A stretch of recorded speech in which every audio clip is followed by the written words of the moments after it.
The Adventures of Frank Race, starring Tom Collins.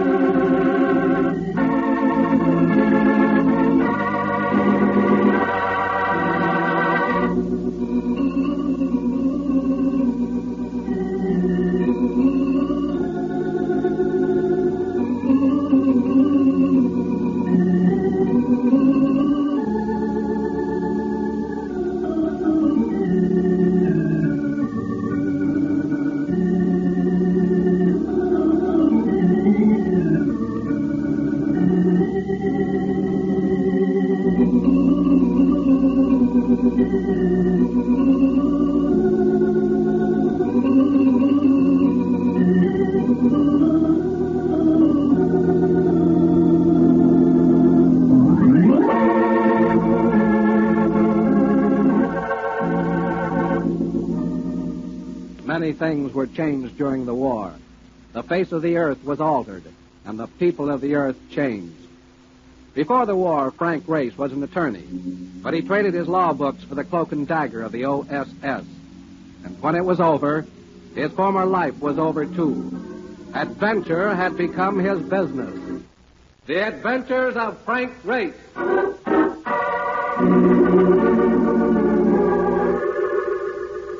New York in the spring, just after a rain, with the sun sneaking a look at you now and then. Everything glistened, particularly the girls in those transparent raincoats. I was walking right alongside one of them, a blonde who was putting ideas in my head, when... Mr. Race! Frank Race! Hey! It was Mark Donovan, coming in fast as usual. I crawled into his cab, a vehicle that looked as though it must have gone through the Battle of the Bulge. I've been looking all over for you. Called come to the apartment from Intercontinental Maritime Underwriters. A guy named Chalmers Latham. An interesting piece of news. Start beating those signals, Mark. A guy named Chalmers Latham. I remembered him from the Rotogravures. First family, good-looking, shoots golf along with the pros. Frank Merriwell in business. He drew salary as an executive vice president in charge of claims. And at the moment, he wasn't happy. I don't believe we've met before, Race. I don't believe so. I heard of you through McCormick, our chief adjuster. Attorney, aren't you? That's right. The OSS during the war, right out of foreign service, decorated several times. You've got me. Might I ask why you prefer not to practice your profession? Well, I got fidgety in courtrooms. It's a handicap. Irritates the judges. I'd like to point out, Race, that the function of this office is to adjust claims, not to investigate them. But you've had one come along that looks fuzzy. Not one, two. Two freighters operated by the same firm. The claim in each case is for total loss. How did they go? Overdue and presumed lost. Frankly, they just disappeared, without traces. Ship, cargo, and crew. Well, sounds like an interesting assignment. As I just mentioned, our function is to adjust claims and, well... You don't want to make a fuss. You understand. Now, the claims may turn out to be perfectly legitimate. So I suggest that, on the surface, you make it apparent that you're not working for us. Pardon me, Wilms. Yes? Put Mr. Nina on. No, wait a second. I'll talk to her out there. Excuse me a minute, Race. Yeah, quite all right, then. It took at least 15 minutes. And when he came back, he kept moving around, smoking rapidly. You free this evening, Race? I could be. I'd like to take you to Sally Deneen's for dinner. Informal or white tie? White tie. I'll pick her up at 8. I left Latham's office and headed for the elevator, but I never quite got to it. The interception came in the shape of a paunchy personality with a pair of eyes that reminded you of grapes. Peeled grapes. His face was round and without guile. And he spoke with the voice of a choir boy. We're taking the stairs. Well, I'm not seeking exercise. You know, that's a long way down. I said we're taking the stairs. You go moving your flippers and you'll pick up a crop of bruises. I got the feeling I'd pick up more than that. Those orbs told me he'd been smoking a brand they don't advertise. We took the stairs. Stay close to the buildings. And remember, one phony move and I'll plant a slug in you. There were several cabs around, but no sign of Mark Donovan. We walked about 4 blocks to finally turn into the short blind alley, a loading dock. On hand were a couple of citizens who'd been fair game for any dragnet. One of them was an ordinary hood, but the other... Well, you remember the way a bootlegger used to dress when business was good? Slouch hat, double-breasted Chesterfield. Hello, Race. My name's Jacklin. Eddie Jacklin. Should that make me happy? I'm not here to stall around. What'll you take to turn down that job for Intercontinental? I might be able to answer that better if I knew what they intended to pay me. Now you're doing the stalling. Like I told you, Eddie, you don't have to offer him no dough. Just let me push him around a little. Like this? Grapevines? I heard you were pretty handy with that commando stuff. Well, he could have been friendlier about things. Walked me several blocks without uttering a civil word. I try to be friendly with people I do business with. You may as well get it straight, Jacklin. I'm not doing business. I had an idea you'd say that, so I made plans. With a 45 in your hand. I respect you. Nemo, flag us a cab. All right, Race. Drift toward the street. Jacklin gave the cabbie an east side address, and we lurched away. Our flying start made me glance at the driver. I had to swallow a grunt when I saw it was Mark. His eye in the mirror caught mine, and I got set for his play.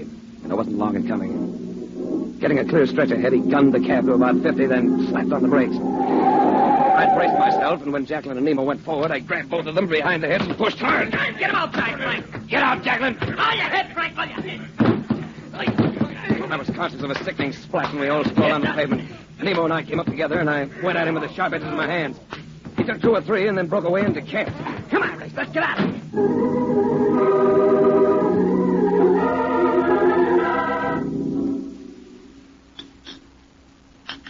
Fine fare you turn out to be. Wait for me, says the man. That is the last I see of him. Well, if you'd been watching, you'd have seen me come out of that building with a gun barrel bruising my backbone. I took 5 minutes maybe to snag me a cup of coffee. How much coffee do you drink in a day? This is only my 9th cup. Since noon, that is. Why don't you have some more? Mark, do you know about a family named Deneen? Oh, the big shots. Yeah, I know. Followed them around once or twice. There is a girl that's a pip. Do they own ships? That's right, sure. The girl and her brother had a big court fight in 44. Hit all the headlines. Some kind of battle about running a company. No, we weren't reading very many newspapers in 44. What is cooking on all this, anyway? Dinner. They're home this evening. On the way over, Latham had briefed me on the family, but at that, I wasn't quite prepared for the militant aunt who presided over the household. Miss Deneen's aunt, Carrie Farrell, must have been about 45. Her complexion had the look of freshly stirred oatmeal. She spoke in tones that seemed to be directed at someone behind you, about 50 feet behind you. Carrie's Mr. Farrell always seemed to be smiling, apologetically, as though he felt himself to be a traitor to his sex because of being her husband. Race? Well, that's an odd name, isn't it? Has anyone ever told you that the race doesn't always go to the fleetest? I'm afraid that doesn't quite make sense, Carrie. Does to me. I'm sure it does to Mr. Race. Come along. Sally isn't here yet, but we won't wait for her. We were dabbling with the chocolate souffle, and I was wondering why Latham had bothered to set this up when she appeared in the doorway. You know, the loveliness of some women affects you gently, like the sampling of fine wine. With Sally Deneen, it reached out and took you by the lapels and said, "Look at me." She wasn't a blonde. She didn't need to be. Not with that coloring. Not with that thick, dusky hair. Her eyes were large and sultry. When they settled on me, I wasn't conscious of where I was. Sorry I'm late, everybody. Hello, Chalmers. What have you been doing lately? Fretting about your ships? Oh, bother the ships. Yeah, that simply amazes me, the way you all accept the situation so resignedly. What else can we do, Chalmers? None of us here knows a thing about ships. Bob does, or should. By the way, Sally, where is your brother? I thought he'd be here tonight. With me here? Don't be silly, darling. Well, I wanted to see him because... Well, I'm going to be frank with you. I hate to have to do it, but I'm forced to investigate the loss of those 2 vessels. What? And we'll keep it as quiet as possible. And I gather that Mr. Race will do the investigating. Yes. Well, whatever you think best, darling. As Uncle Matt said, we know very little about shipping.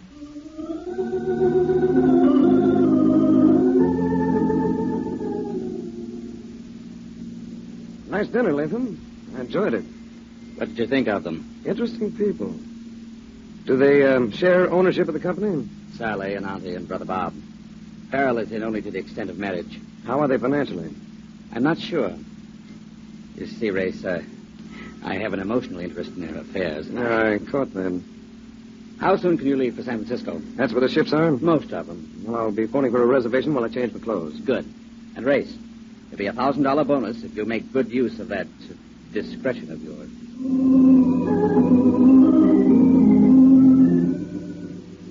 Frisco and fog. According to all reports, they're like bread and butter, particularly in spring. So the sun was a newly minted gold piece. The only cloudiness visible was in my taxi driver's face as the car in front of us made a left turn from the right-hand lane. The cabbie dropped me at a hotel that matched the weather, the Mark Hopkins. And while I was smudging the register, I heard myself being paid. I signaled bellhop and he led me to the bar. Sally was there. Surprised, Mr. Race? Frankly, yes. What will you have to drink? A bourbon and soda, please. Since you'd like to know, I wheedled your destination out of town with me. What did you use to get out here? A rocket? Well, I imagine I caught an earlier plane. Trust I don't look travel-worn. You look... Well, if you don't know how you look, you're not the girl I think you are. It's a compliment. I'm afraid that one is tinged with cynicism. No, I'm not being cynical. I may get that way later, but I'm not now. I like you, Race. You mind? What about leaving? Will you believe me? If you level. I'm leveling, Race. Chalmers doesn't know I'm not interested. It isn't my fault. That's good enough for me. Let's drink to the new cities. New acquaintances. Let's drink to ours.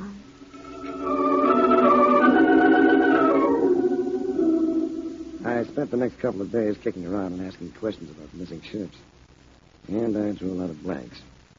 Then I ran into Sally again, at night, in the lobby of the hotel. Tell me, Race, have you been avoiding me? I've been circulating around. That's the way I earn a living. Aunt Carrie and Uncle Nat flew out. I'm having dinner with them. Why don't you join us? Here at the hotel? No. We have a house out here that we keep open the year round. In Francisco. How about that? Oh, well, I'll enjoy that. But I'm afraid I'll be a little late. See, there's a ship in the harbor I want to have a look at. The Hackensack Victory. Oh, that's one of ours. I know. Maybe you'd like to go along. Couldn't we make it tomorrow? Let's make it tonight. Think of what it'll do for your appetite. You're a very persistent man. The Hackensack Victory is an exact counterpart of the two ships that disappeared.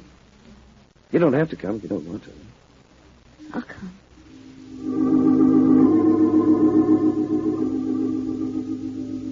We found the Hackensack Victory with the gangplank down. When we reached the deck, I led Sally aft to a cabin door that bore a brass plate, identifying the quarters as belonging to the master. The captain may not like this. Don't happen to know him, do you? To the best of my knowledge, I've never even seen them. Now, what do you want? Well, we just thought we'd like to have a look around. Now, we've got no time for sightseers. Captain, this is Miss Sally Deneen, one of the owners. Now, how would I know that? Maybe you'd like to see her drive this I'm not interested. I'm sorry, but you'll have to go ashore. I think we better do that, Race. He's perfectly within his rights. All right, Sally. If you say so. Oh, it's dark. Wonder how far we'll have to walk to find a cab. You're starved, and I'm curious. What about? The world is full of sounds, mostly words. Your mind is watching while your ears listen. Surprising what people will tell you without intending to. Have I told you anything, Ray? Was I intending to? You didn't want me aboard that ship. Well, that's ridiculous. You know, there's something funny about it. About the master's cabin. They've been redecorating it. Did you notice it? All that cluster of wood shavings on the floor and the smell of paint. Maybe you didn't notice. Not particularly. They've been doing something to the ceiling beams. Now, why would they do that? Race, why don't you forget your job? Right. She stopped as she said this. So I stopped, too. I reached out, took her by the shoulders. I didn't have to do anything else. Her arms went around my neck. And for a few minutes, I did no thinking whatsoever. When we broke it up, Sally seemed a little shaky herself. It was nice, right? I thought so, too. Shall we have that dinner now? If you don't mind, I'll pass it up for now. And in the meantime? I'm going back on that vessel.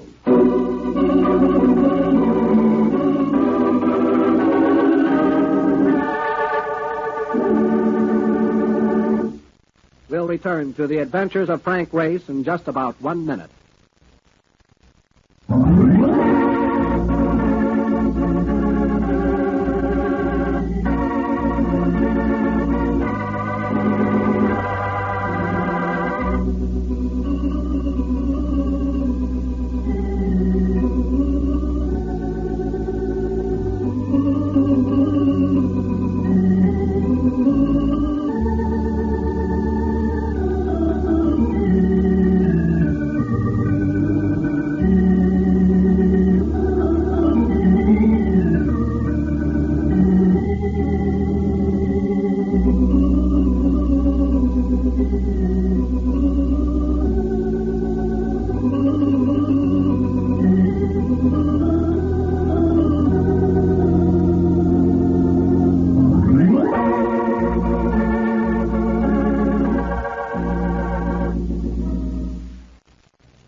And now, back to the adventures of Frank Race.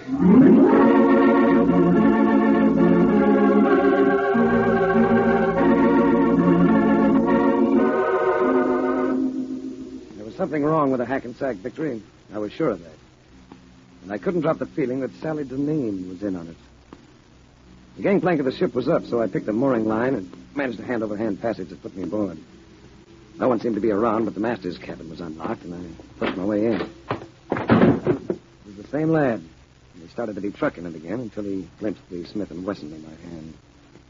Well, what do you want now? Just a little talk. Why don't you sit down?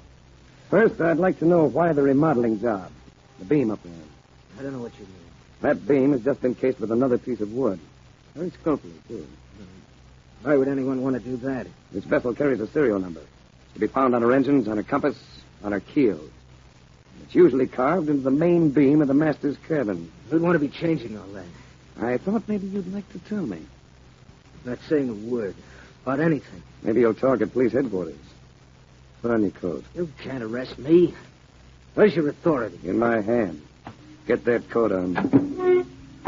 That's right. I had no authority. But somehow I was going to get him inside a police precinct.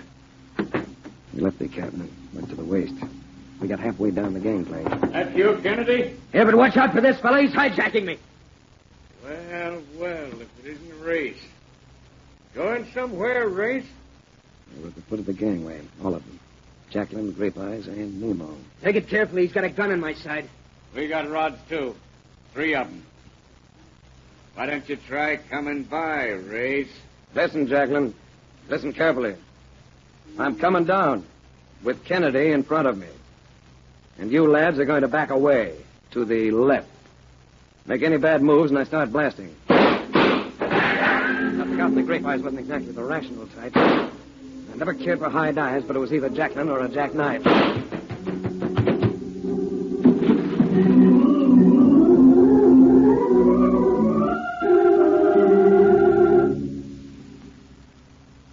I must have been a sad sight parading around with that oil slick all over me.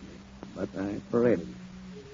At police headquarters, I wrote a description of Captain Kennedy and swore out a warrant for his arrest. Then I went to the hotel and scrubbed myself for about an hour and crawled into bed. I slept hard until... Yes? Good afternoon. Oh, hello, you. I'm sorry about last night. Adventure reared its delaying head. All is forgiven. As a matter of fact, we're getting together tonight. Aunt Carrie, Uncle Matthew, and I. You aren't too busy. Ooh. Is this for dinner? In your honor. The address is 122 Roland Lane. St. Francis Wood? That's it. I'll be there scrubbed and cold.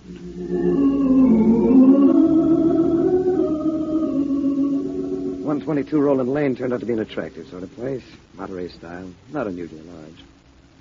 When I got inside, I was provided with the surprise of finding Chalmers Latham on hand. He drew me to one side. Anything to report? First you told me. Did Sally Deneen and her brother ever patch up that disagreement they had a few years ago? No, they never patched it up. Where is the brother? Haven't any idea. Does anyone have any idea? What are you getting at? If the brother were to die, would Sally come into any money?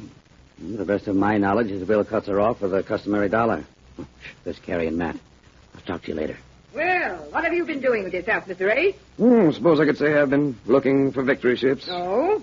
Are there a lot of them? Good heavens, my dear. There were hundreds of them built during the war.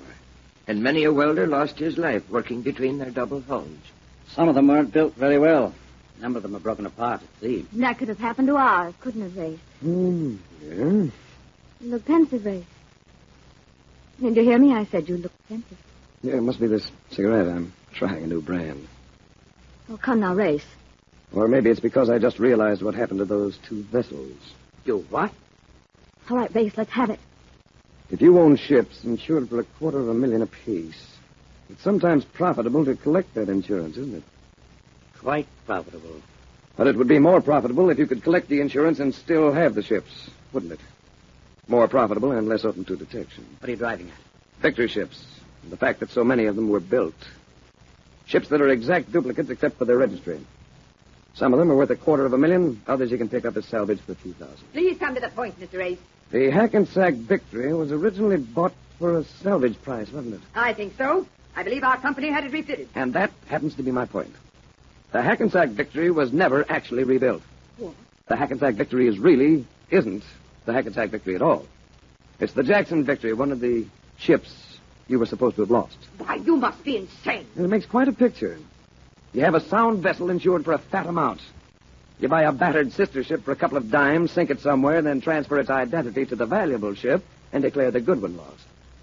Sweet maritime racket for somebody. But who? Who among us would do a thing like that? I beg your pardon, madam. There's a phone call from Strace. It was the hotel, relaying a message from police headquarters. They picked up Kennedy and wanted me to come in and identify him. Sally had come to the phone with me, and I told her about it. Never mind calling a cab. We'll take my car. Come on. What could I say? We went to the car and blew out of there. Took me several minutes before I realized he was headed away from the city instead of toward it. I let out a yelp. Just relax, Race, and everybody will be happy. Hey, you little ninny, what are you trying to do? I'm sorry, Race. Company's been losing money for some time. I guess that brother of mine just couldn't take it. But I care for him, Race. I care for him, even though we don't get along. I care for him too much to see him disgraced. Hey, you little idiot, slow down. Don't move, Race. I'll wreck us if you do. Do what I have to do. Grab the wheel with one hand and hit her with the other. They'll be touch and go, but...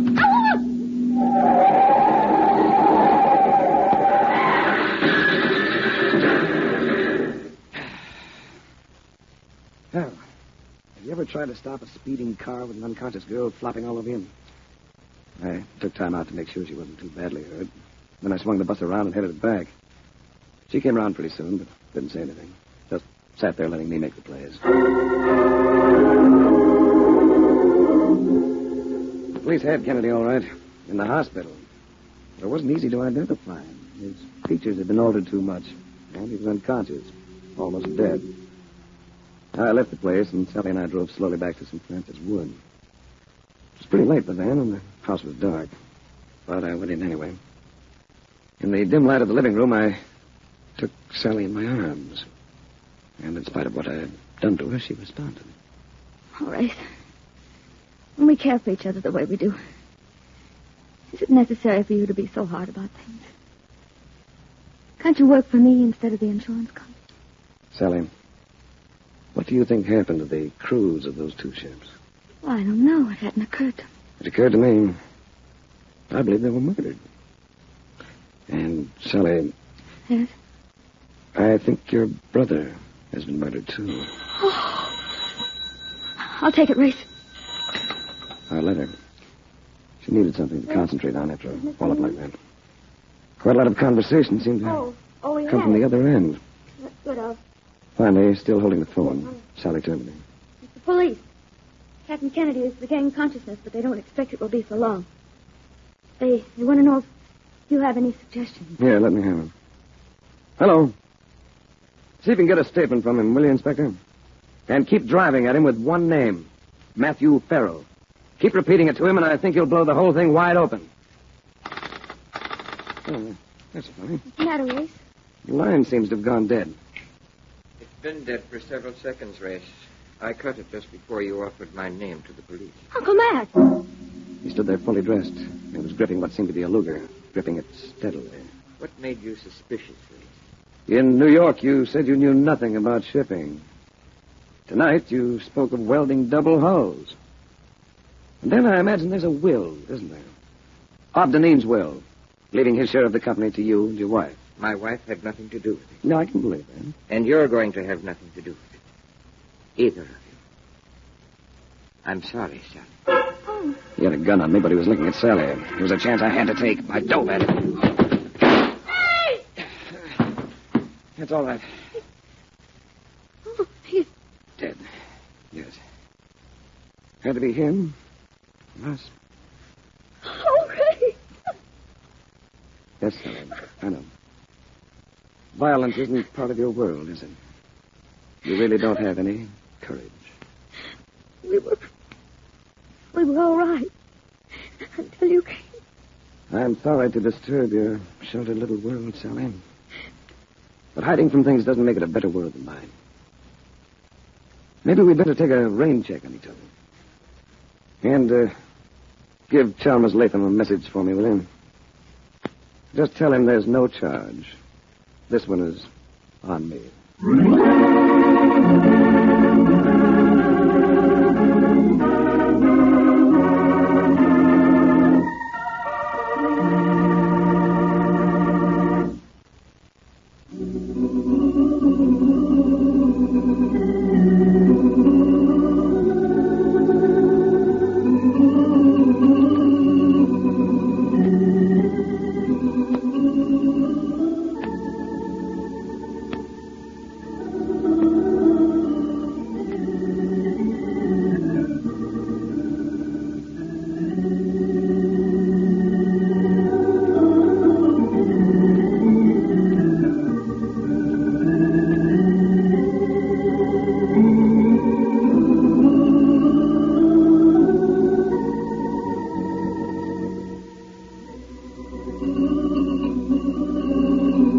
Adventures of Frank Race, starring Tom Collins, came to you from Hollywood. The series is written and directed by Buckley Angel and Joel Murcott. The music is composed and played by Ivan Ditmars. Be sure to be with us again this time 1 week from today for another dramatic chapter in The Adventures of Frank Race. This is a Bruce Eells Production.